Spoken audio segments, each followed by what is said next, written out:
It's so hard to tell yourself, like, hold on, I have things to do. Balance. Because you love this thing so much. It's So tough. how did you do it? How does Jack do it? I find it fascinating that he does it so well. I think it just comes down to like what your means are, right? Because my parents, they never wanted me to do it because they thought I was fucking up my life. But I held down a job, I got good grades, and as soon as I moved out of my parents' house, like, what were they going to tell me? Like, I didn't need them for money anymore, so I wanted to do what I was going to do.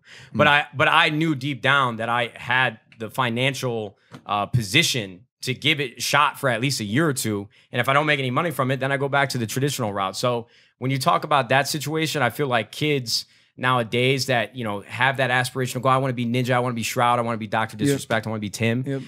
They have to be able to understand they have to support themselves and support their family or whatever their situation is individually before they go off the fucking deep end and stream 10 hours a day and not go to school and don't have a job. Like, it's not going to happen overnight. Yeah, that's a great point. And because we touch on that sometimes too. It's so many people out there think about this like jumping off the diving board moment where they're like, yo, you know what? I'm going to give it all up and move out to California. Or I'm going to give it all up and become a gamer. You bought yourself through hard work the opportunity to try to become a gamer.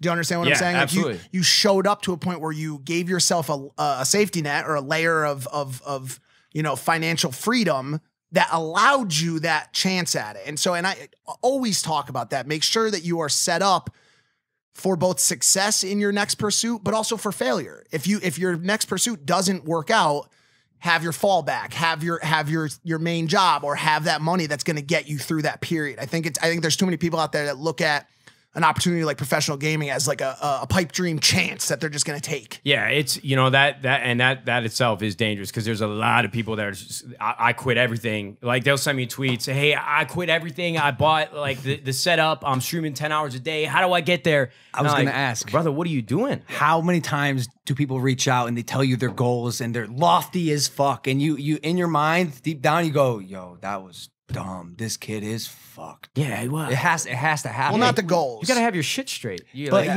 you how you execute. Courage Right? is a perfect example, right? So Courage was going to school full time. Yep. He ended up graduating, but while he was going to school, he was interning at Major League Gaming in downtown New York. Love it. And he was just like a production assistant. And then one day, one of the main casters for the Call of Duty event, he was sick, couldn't come into the office.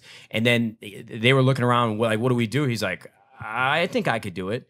And then that was just the beginning. Right place, That's right awesome. time. That's awesome. He interned there for months. Yeah. He was still going to school, making sure his future was set. He had a route to go down, and then it just popped off, and he made the opportunity what it is today. So, I got a question about that. Yeah. Do you encourage people to go in that direction for professional gaming? And on top of that, if you do, how would you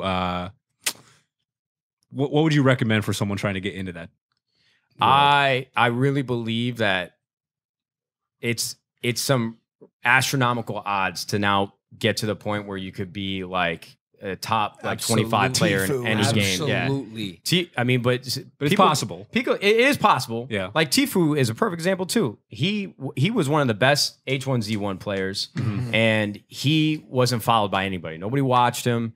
And then FaZe Clan came around, Fortnite came around, and his name was like in the bucket about, okay, this guy's really good. He's not on a team yet. Right. And then he finally got the opportunity to play for FaZe Clan. Then the drama went down. He got banned from Twitch. He exploded even further beyond that. It's all timing. Yeah. But it's nowadays, if I were to try to do what I did 10 years ago, I don't think I'd be able to do it. Wow. Because it really is about the relationships and how good you are. Yeah. And you could be really, really good, but if you don't have the relationships or at least an in with the right person, it's kind of like an old guard that is really, really difficult to break into. Well, there's a lot of solo games right now that are taking over, right? Fortnite, mostly solos. I mean, there's quads, but it's not necessarily the same team game that it used to be, team aspect. Yeah, I think that's a great point too. Like Battle Royale, for sure, you've seen like a lot of like 14, 15-year-old kids just emerge out of nowhere.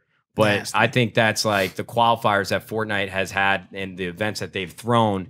There's like an opportunity every single week. They have their like daily cash cups to, you know, get your name out there, where like 5 years ago that didn't exist. So that's a great point. Super supportive of the community, right? That's a game that's absolutely putting on for the people that are playing it all the time. I love that. New media in general is getting so oversaturated. I mean, most markets, Totally. most markets Tough. are. And you know, every time a kid tells me like I want to be a vlogger, I shudder for them.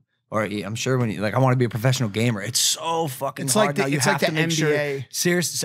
I liken the odds. Yeah. Honestly, someone asked me at June Lake. They go, my kids want to be YouTubers. Do you have advice for them? I go, I bet it's easier to get into the NBA than to become a top tier YouTuber. Because everybody's trying to do YouTube. So or gaming It's or so whatever. oversaturated. Yeah. So you got to make goddamn sure you got something special about you. You fill some sort of niche or a phenomenal player, That's a it. businessman like That's it. yourself.